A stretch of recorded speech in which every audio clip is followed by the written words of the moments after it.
Bonjour et bienvenue pour ce nouveau numéro des Placards du Fen.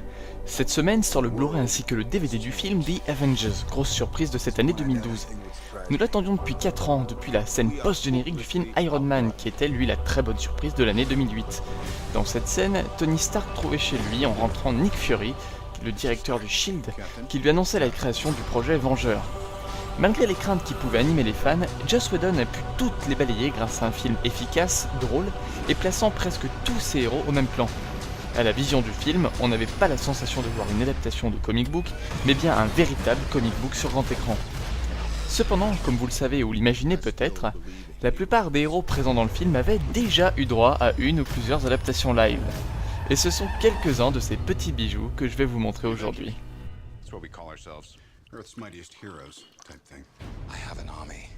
Et c'est d'ailleurs avec Hulk que nous allons commencer.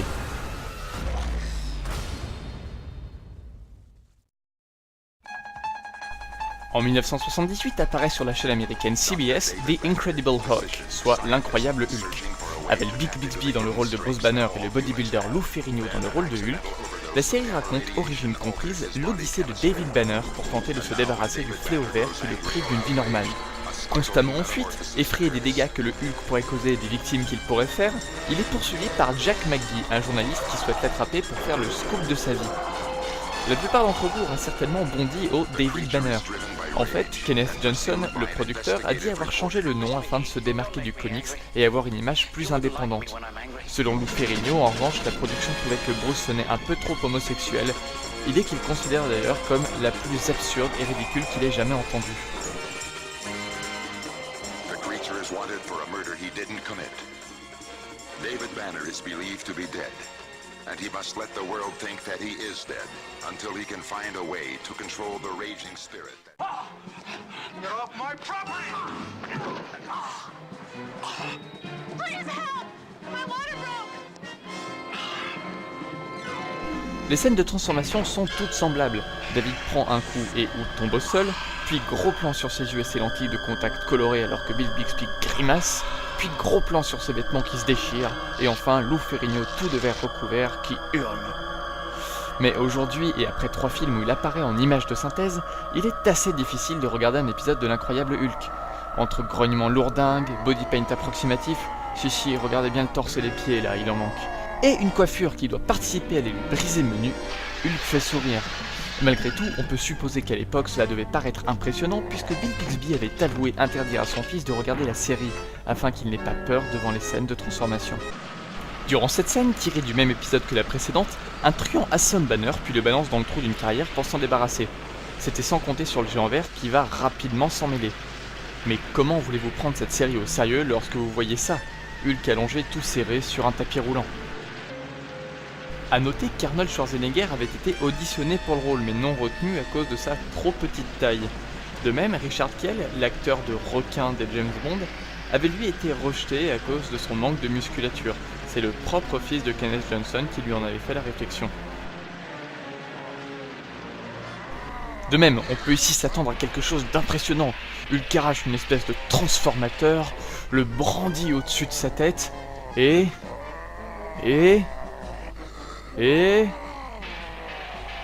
il le lance dans l'eau. Voilà. Attention, ça craint. Terminons cette séquence Hulk avec un extrait du téléfilm Le Retour de l'incroyable Hulk. En effet, malgré l'arrêt de la série en 1982, NBC en a racheté les droits pour produire 3 téléfilms. Dans celui-ci, David rencontre un guest que vous allez très vite reconnaître.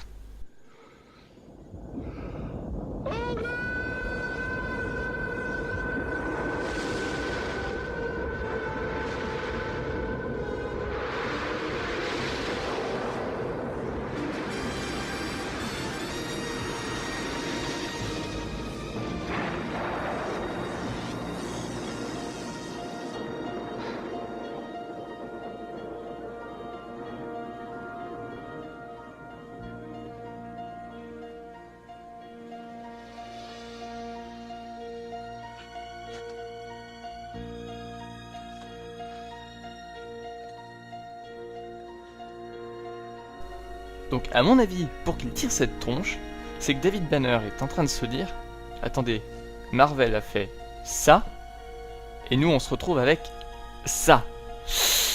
Dur, très dur le constat. Je me permets de vous épargner le très bref combat Hulk versus Thor. Enfin, je dis bref, très long, parce qu'un combat dans l'incroyable Hulk, malheureusement, c'est long, c'est mou, ça grogne, ça tape un petit peu, puis ça regrogne, parfois ça saute, ça grogne quand même beaucoup. Passons sans plus attendre au deuxième personnage. Si The First Avenger fut la bonne surprise de 2011, Captain America fut lui certainement la grosse déception du début des années 90. Après une importante campagne publicitaire dans les cinémas américains, grand poster à l'appui, la sortie fut repoussée, puis finalement annulée dans la quasi-totalité d'entre eux, au profit d'une sortie en VHS et de diffusion à la télévision. Pourquoi ? On peut supposer que lorsque les producteurs virent le film, ils décidèrent que jamais, au grand jamais, ce film ne pourrait être diffusé en salle. Et à la vision de ce truc, on comprend que si une telle chose devait arriver, le vent se mettrait à souffler, les volcans se réveilleraient, la terre tremblerait, signant ainsi la fin du monde tel que nous le connaissons. Lors de la Seconde Guerre mondiale, les Américains mettent au point une formule pouvant créer des super soldats qu'ils testent sur Steve Rogers, un soldat atteint de la polio et qui ne peut pas partir se battre. Ils l'envoient alors en France afin d'empêcher Red Skull, un super vilain italien, oui normalement c'est allemand, qui veut lancer un missile sur Washington. Il s'y retrouve malheureusement attaché et bien qu'il réussisse à le dévier au dernier moment, ils partent se cracher en Alaska où Cap restera congelé pendant quasiment 50 ans. Découvert par des chercheurs, il devra finir le travail qu'il avait commencé. Dans cette scène, vous allez assister à la création du super soldat Captain America. Notez les incroyables bruitages tirés tout droit de Star Wars. Vous reconnaîtrez très certainement les bruitages de sabre laser ou de blaster, entre autres. Enjoy.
Nous aussi, ça nous fait de la peine, Cap. T'inquiète, j'ai bientôt fini.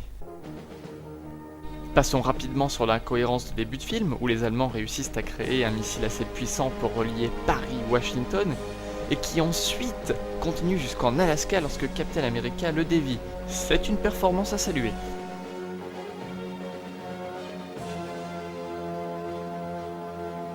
Attention les enfants, si vous êtes de passage, Captain America viendra vous voir ce soir. In Rome today, 116 nations agreed to an environmental protection treaty. In a brief statement after the signing, President Kimball C'est quand même vachement mieux comme ça. Ouh. Mais bref, le film ne mérite pas tant que cela que l'on s'attarde sur lui. En effet, il appartient plus à la catégorie des vrais navets qu'à celle des nanars qui vous font quand même rire. L'heure et demie passée devant ce film est très longue et ne vaut pas celle que l'on peut passer devant le film suivant. En 1998, c'est Nick Fury du Shield qui a droit à son adaptation live. Joué par David Hasselhoff, on retrouve un Fury violent, cynique, moqueur, obsédé, bref, un badass. Viré par le Shield quelques années plus tôt, l'organisation le rappelle pour combattre l'Hydra, menée par la fille du baron Von Strucker, ennemi juré du héros dans le comics, qui se serait emparé d'une arme biochimique très dangereuse. Empoisonné lors de son enquête, il n'a plus que 48 heures pour retrouver l'antidote et l'arme susnommée. Alors on connaît bien entendu David Hasselhoff pour K2000, Alerte à Malibu ou encore ses problèmes d'alcool qui lui ont valu quelques démêlés avec la justice ces dernières années, mais pas pour la qualité de son jeu.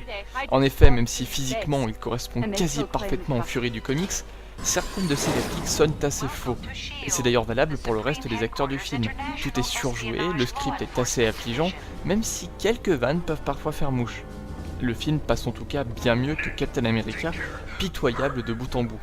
Ici, pas de prise de tête, Fury tire, insulte ses supérieurs, tire encore, tire en insultant ses supérieurs, et c'est à peu près tout.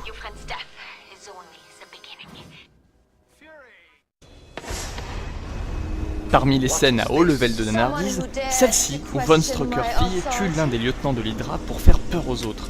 Entre la tête qu'elle tire après l'avoir descendu, qu'on croirait tout droit sorti du personnage de Xenia dans GoldenEye, tout comme certains bruitages d'armes à feu d'ailleurs, et la conversation avec son frère où ils n'ont même pas le même accent, on est servi.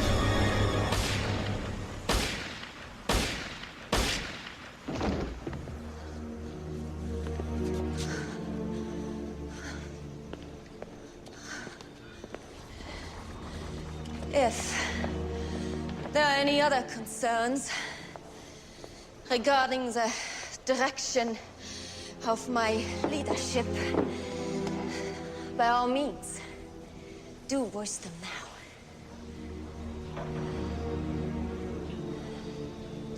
Then let this moment be a call to arms for each and every one of you. Admirez l'incroyable justesse de son jeu d'actrice. It is time that the world feared us once again.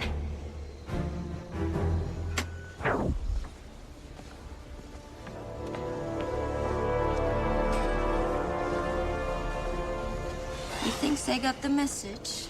I think so, yeah. They are happy when they have a strong leader. Have you chosen a target yet for our first strike? Yes. It's a small island off the coast of New York. What island? Manhattan. Tell me, Werner, do you think the deaths of 8 million Americans will be enough to get the world's attention?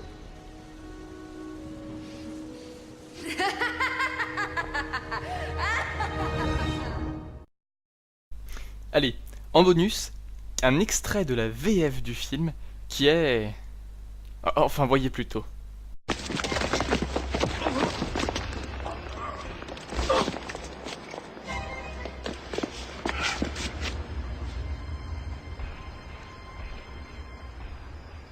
Je suis mort au service de la beauté pour finir à l'étroit dans une tombe.